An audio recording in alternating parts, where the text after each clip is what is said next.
for some W's, you know?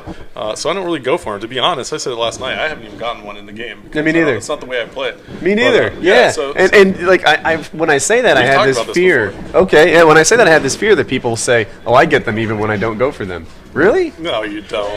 No, you don't. What's up? Mission. Oh yeah. So I was asking Scump what his mission strategy was earlier tonight, and now we're gonna see it. We're gonna see it. All right, people are calling for the third Moab on your session here, Scumpi. So make it happen. Yeah. Oh, go for W's if you guys don't know. It means go for wins. Go for wins. Yeah. And so he says he's going to spend a lot of his time. Oh, don't, that truck's going to blow up on you. He's going to spend a lot of his time behind BDOM, and he's going to catch people as they spawn, you know, in and out. And you can get a lot of traffic on mission, but for me, I just face too many guys front to front. You know, there's always somebody with a striker or dual FMG9s, and they're tough to beat. Oh, dude, the dual FMGs, you know, we don't even have to. That's been beaten like. I'll use them. Dude, I'll say I was thinking of doing a road to a MOB because I haven't gotten one yet. Yeah. And I was like, you know what? I'm gonna. For me, no rules whatsoever, except not infected. Yeah. So I don't think that make a video series and just keep making the videos until you finally get one. Yeah. I like that. And dude, I'll rock FNGs. I'll rock MP7 silenced. You know, whatever the good class is. I know some guys like handcuffs themselves. They're like, I'm gonna get a MOB with like LMG. Screw that. Yeah, no. Yeah, no. I'm going to go for one because I don't want it to go on for like 120 games. That'd be embarrassing. Yeah. Yeah, I don't want that. Yeah, I mean, that's the part where it's like, okay, you know, you're 100 videos in, you still don't have it. This goddamn series is over. It's terrible. I'm eventually going to start playing Infected until I get my MOB. Yeah. I didn't even get into those, man. Like, you know, people, I play a lot with Grizz, you know. I've been sniping a lot with Grizz, just having a good time, trying to work on a little dual-tage with him. But, you know, he's telling me, like, you know, all these people who play, like, Drop Zone, that's where they get all their montage clips and stuff, right? Oh, yeah, like, I can see that. Oh, Scumpi's risking losing his Moab right there by turning that corner with the Magnum, but somehow manages to escape. I don't even know if he has any ammo here. Sorry, I didn't mean to change the subject, but Scumpi's actually well on his way to another Moab here. There he goes. Picks up a nice little package there, and he's going to go to reload on that MP7. But back to what I was saying. Like Grizz is talking about how it's just kind of cheap, you know, playing some Drop Zone to get your clips for like a montage, let's say, you know, because you know they're pretty much some really mindless people that just in Drop Zone, right? I love Drop Zone. I'm loving Drop Zone. Here's why. So I'm not like I typically don't slay, you know, and just sit there and play the cheap guy. But my style of playing domination since like 2007 has been fighting over the hotly contested area of the map. Right? There's a lot of triangular domination points in Modern Warfare 3, but historically everyone fights over B, right? There's a straight line, and everyone's just fighting over map control around B-Dom, and that's how I've been playing for a long time. Drop Zone comes out, and suddenly the entire game type is like that fight over B-Dom. It moves around, it's not in the same spot, but everyone's contesting over the same, like, you know, 200 square feet of landscape, and that is the game that I really enjoy. Like that's what I like in Call of Duty, and Drop Zone only has that, so it's cool for me. And I understand. I got nothing against Drop Zone. I think it's an awesome game type. It's definitely dude, awesome you're a Drop Zonist. It's a kind of like racism, I think, against Drop Zone players. Yeah. I mean, it's just like you've outed yourself. But it's kind of like almost undoubtedly easier to get like clips in that game type. Right? Yeah, for sure. Just, like, cluster up like no other, you know. Yep. So it's just, and we've been in games like that, you know, playing with Grizz. It's just like Grizz's word form is cherry. You know, he's like, these guys are cherry. All right. You know, or what is he has some other terms. You know, he's just so deep into like sniping. Scumpi just let out a what?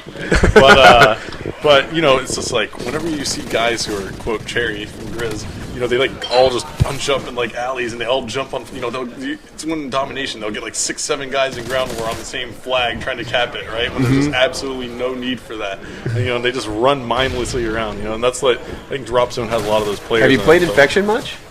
I did. I ran some open lobbies with like our stream viewers with some Infection lobbies, and that's fun.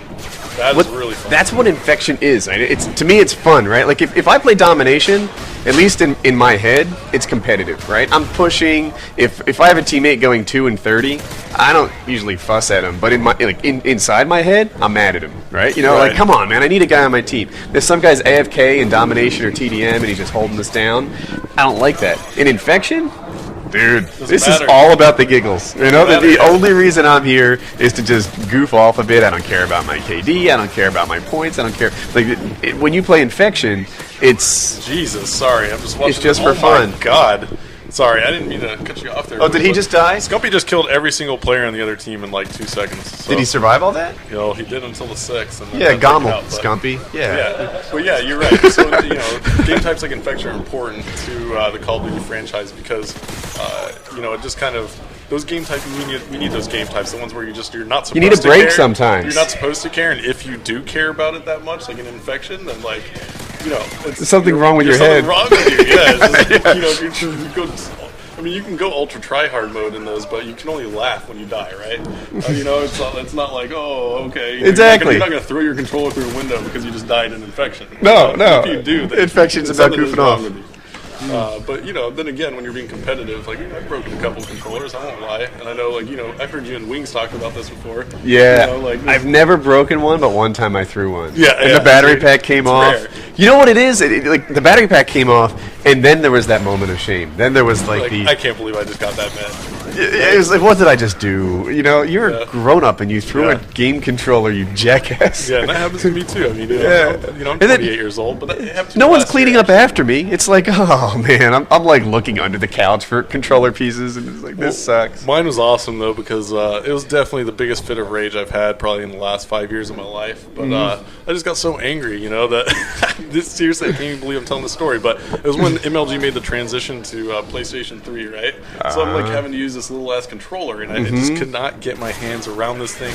I could not, you know, I'm used to being one of the greater players out there, and I love my Xbox 360 controller, and I cannot stand this little PS3 controller. So I got so frustrated in one scrimmage with another pro team that I just, you know, I threw my controller, and it popped off one of like the top RB buttons or something, right? And it popped it off. It just popped off, and I tried to put it back in, and it didn't click back in, and that just actually made me rage that much harder. Nice. So I just threw it, I kicked it, I probably threw it a couple more times, and I just completely just smashed it, and I felt better for a little while, and then that feeling came over, like, dude, come on, there's no reason to rage like this. Mine was a long time ago, and I had just switched from, what is it, CRT, like the old tube-style televisions, to a 50-inch plasma. And in my mind, this new piece of equipment was going to make me amazing. Player, right? I was like, oh, this is going to be awesome. I can't wait. I'm going to put this thing up. I'm going to start spotting enemies from across the map, little pixels that show I'm going to beast all night. Well, it turns out the TV I got,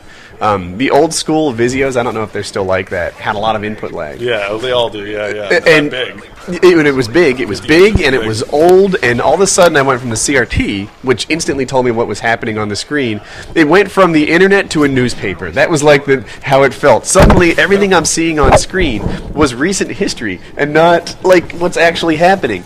And I was, you know, my KD was dropping, and things were going terrible, and I got so mad. At one point, I dropped the controller, and it wasn't just that I was playing bad, it was that my expectations for playing were so high, and I was worse than before. And, you know, they say, like, never drive while angry. Like, for me, it should be never shop while angry, because I went out the next day, and I bought myself a Panasonic plasma, and got the experience I was looking for. Yeah, it was just the Panasonic plasmas are actually amazing.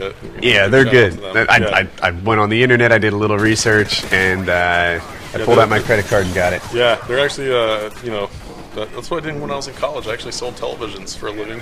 Oh, yeah? I did really well, man. I actually was a 100% commission salesman selling televisions. I did not receive any salary, hourly, or any salary whatsoever.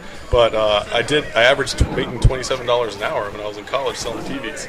So you know, I need my stuff. Nice. But the Panasonics were, you know, really good televisions. Back to the game here, though. Scumpi, this is his last game in the skills competition here on stream. He's going to go kick over to the side station after this and finish up his games. I believe we have Big Timer coming up next. And Scumpi's actually doing really well, but his team is down 5 points here, so let's see if he goes for the win. Seems like he is doing what you said, Woody. He's kind of chilling around B-Dom a lot, trying to get that Moab again. That's where trying to get 3 of them. So Big Timer's next? What's with Team OpTic Ginger? Like, how's that? Yeah, but Scump's just got the fire, you know? Scump's got the fire. Big Timer's got a little bit of a brown... Yeah, a little more brownish. Really? A little more brownish hair. During the summer, Ernie knows. We have to get them to model their hair for us. Oh my god. Scumpy's got some sort of crazy thing going on. I was just looking at his hair recently. He's got like a Donald Trump cut. Like you can't quite tell where they're all headed. That's actually kind of true. Yeah, that's exactly what you're he like, has. why is like, you know, like everyone sort of knows the hair on the top goes to one side, the side goes to the other, but Scump, he's I can't even describe this confusing array of hair he's got cooking. Yeah, but you know what? It's like his trademark, and you know what? You know what I love about Scump is that he gets a lot of people talking about his hair and all this and that, but he embraces it. You know, it's like he embraces it, and that's what's awesome about him. The kid's just confident. He's got swag. Like seriously, he has swag for as young as he is. Carries himself really, really well. Acts like a professional, you know, almost all the time. And that's all you can ask out of some Call of Duty Pro players.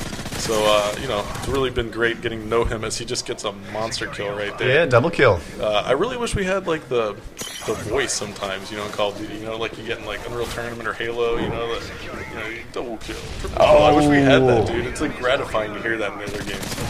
But, yeah, people would complain. You know, I think it should be selectable. That would be awesome. Yeah, like the selectable music, you know? That would be great. Yeah, it'd be an option to have, like, the voice of God type thing. Exactly. Yeah. And Sandy Ravage would go wild with it. Yeah. Well, that's what makes Sandy's videos awesome. You know, it's like that one little, you know, incorporation to his videos.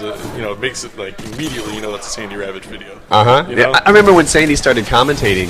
Sandy has like a really slow, deliberate, sort of chill speaking style. And I saw him commentate, and he was like, "So, some people wonder if I'm high. I'm not high. This is just how I talk. Yeah. Some people find it annoying. Some think it's incredibly sexy." I was like, "Go, Sandy." Wow. Well, look at Scumpy's kill total right there. Is that 86? That says 86, which is just absolutely insane. I don't even know 26. what to say about that. As we see, we're going to cut to the camera right here.